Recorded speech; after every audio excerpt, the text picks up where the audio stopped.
vous souhaite la bienvenue dans cette émission de 15 minutes de grâce et de vérité. Nous allons sans tarder adorer le Seigneur de tout notre cœur.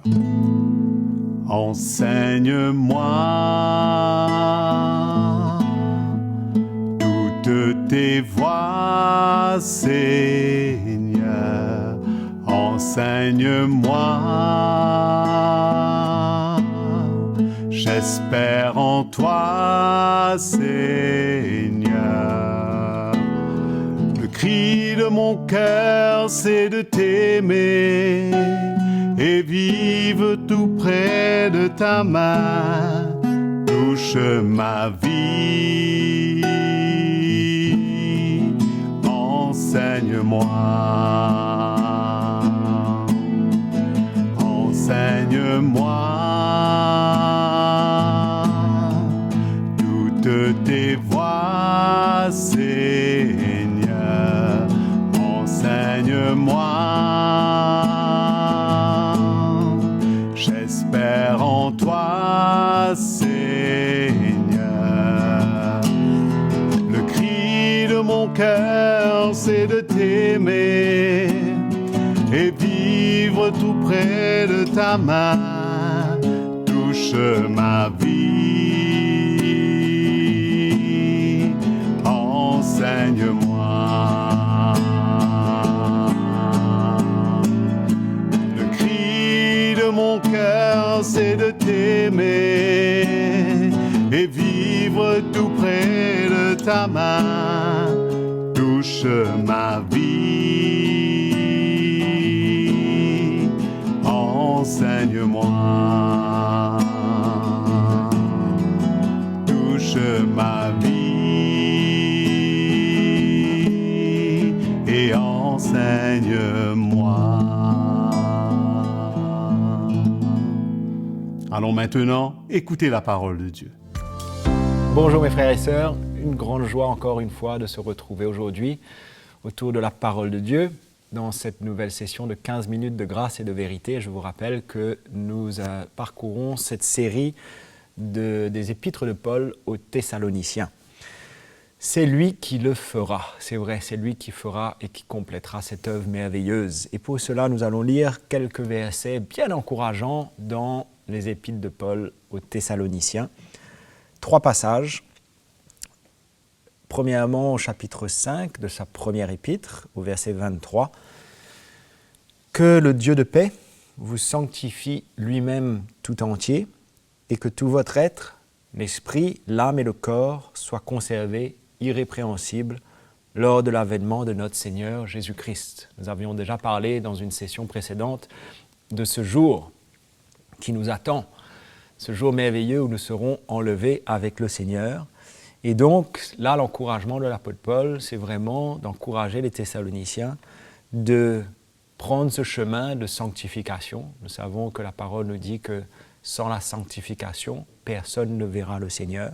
Cela ne parle pas de la perfection, mais cela parle d'une marche de progrès en progrès, d'une marche où nous avons ce désir de plaire au Seigneur par notre vie, par nos attitudes, par notre cœur, et de laisser le Seigneur de plus en plus nous dépouiller, nous changer, nous transformer, afin que tout notre être, comme on lit ici, l'esprit, l'âme, le corps, soit conservé irrépréhensible. Ça veut dire soit dans un état qui plaît au Seigneur. Ça ne veut pas dire que nous serons parfaits, mais nous sommes dans un état de cœur, une vie qui plaît au Seigneur, ce jour où Jésus reviendra. Et au verset 24, il nous dit quelque chose de très encourageant, puisque parfois, nous arrivons à tomber en cours de route, à chuter. Peut-être chaque jour, il y a des petites situations et on n'arrive pas finalement à plaire au Seigneur en toutes choses. Et on se dit, « Ah Seigneur, encore une fois je suis tombé, ou encore une fois j'ai failli, ou encore une fois j'ai fait quelque chose qui te déplaît. » Et nous pouvons peut-être être découragés par ces chutes, ces moments finalement où on n'arrive pas à plaire au Seigneur en toutes choses. Mais l'apôtre Paul disait, « Celui qui vous a appelé. » Donc, qui nous a appelés, frères et sœurs? Est-ce que nous avons répondu à l'appel d'un homme? Non, c'est Jésus qui nous a appelés. C'est lui qui a saisi notre cœur. C'est lui qui un jour a frappé à la porte de notre cœur. Et d'ailleurs, c'est lui qui a mis la foi en nous pour croire en lui.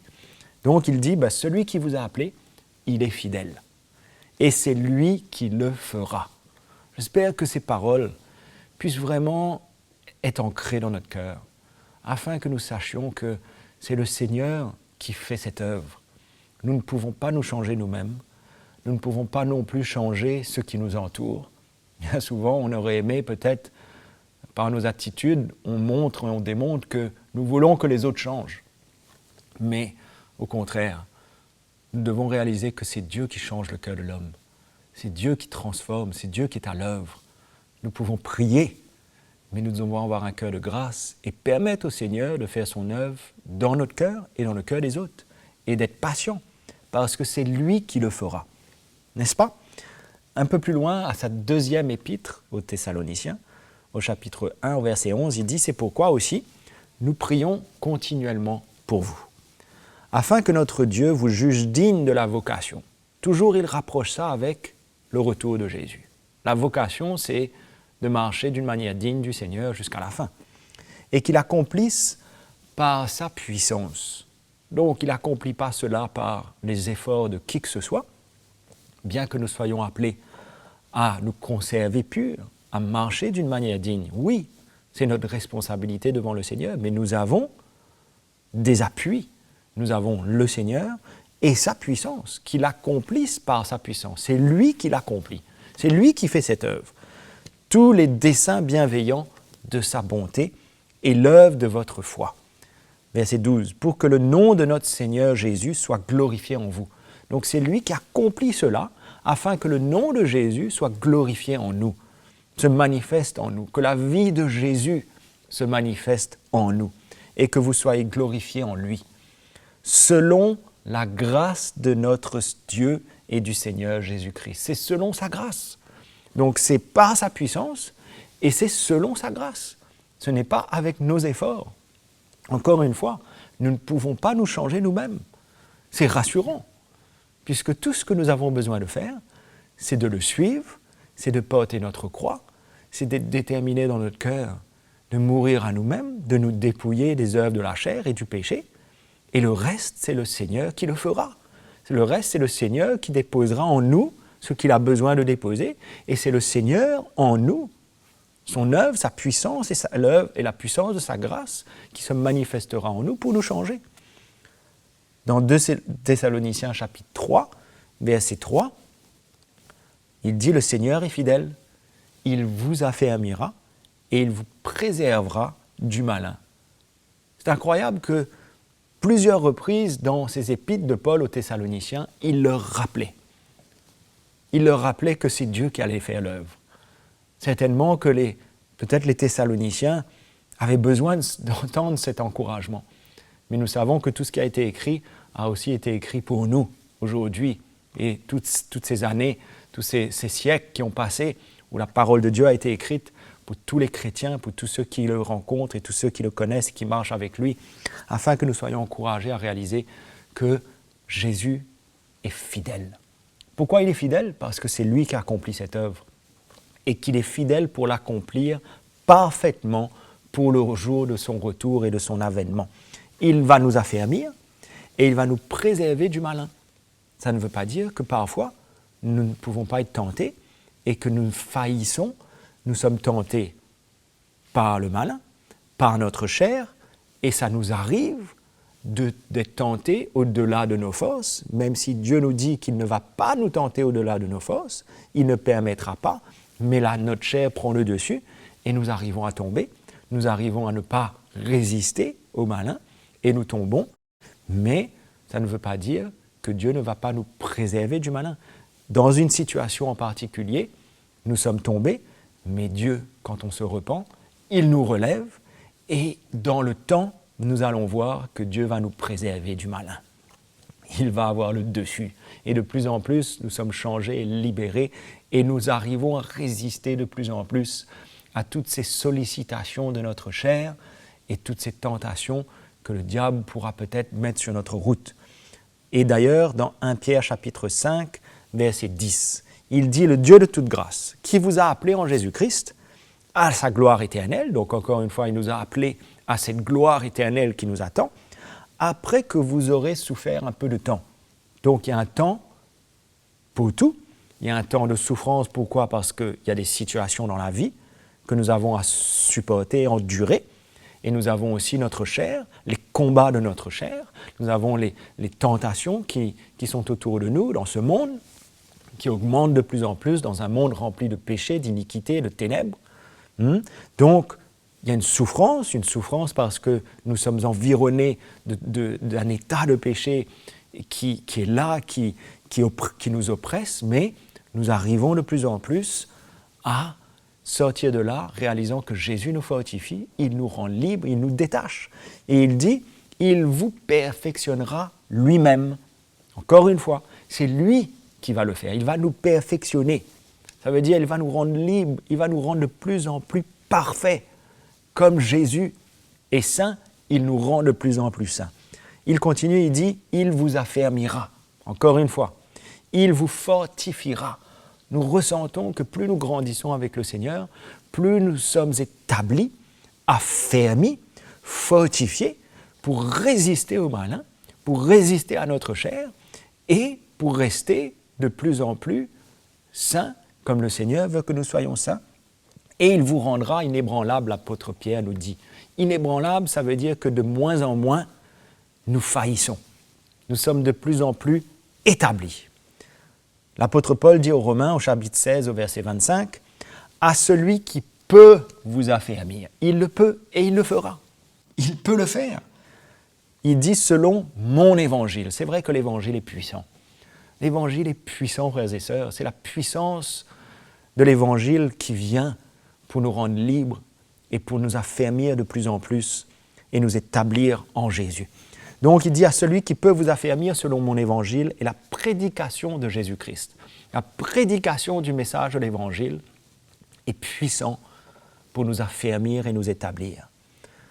D'ailleurs, il dit dans Jude, chapitre 1, verset 24, au verset 24, il dit à celui qui peut vous préserver. Donc il y a celui qui peut nous affermir, mais il y a aussi celui qui peut nous préserver. Oui, il est puissant pour nous préserver de toute chute et vous faire paraître devant sa gloire, irrépréhensible et dans l'allégresse. Il peut et il va nous préserver de toute chute pour nous faire paraître devant lui ce jour où il reviendra. Amen. Pour terminer, un verset dans Philippiens chapitre 1, verset 6, où l'apôtre Paul dit « Je suis persuadé ».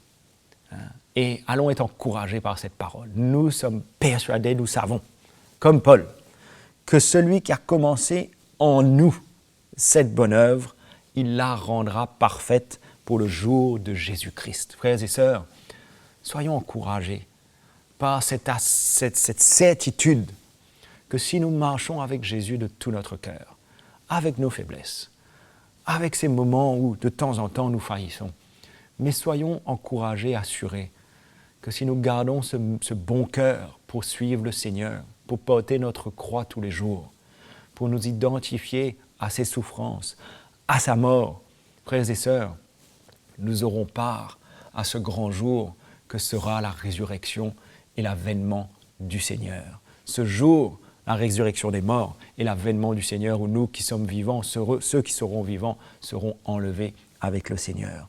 Il la rendra parfaite pour ce jour, frères et sœurs. J'espère que ces quelques paroles vous ont encouragé à faire confiance au Seigneur pour votre vie. C'est lui qui le fera et il est fidèle. Il le fera par sa puissance et dans sa grâce. Que ces paroles vous soient d'un grand encouragement et on se retrouve dans la prochaine session. Nous sommes bénis par le message dans cet épisode de 15 minutes de grâce et de vérité. Nous vous encourageons à aimer cette émission et à la partager à tous ceux que vous connaissez. N'oubliez pas de vous souscrire à notre chaîne CTMI. Prenez contact avec nous à l'adresse indiquée sur votre écran et partagez-nous vos commentaires et vos expériences. On vous aime.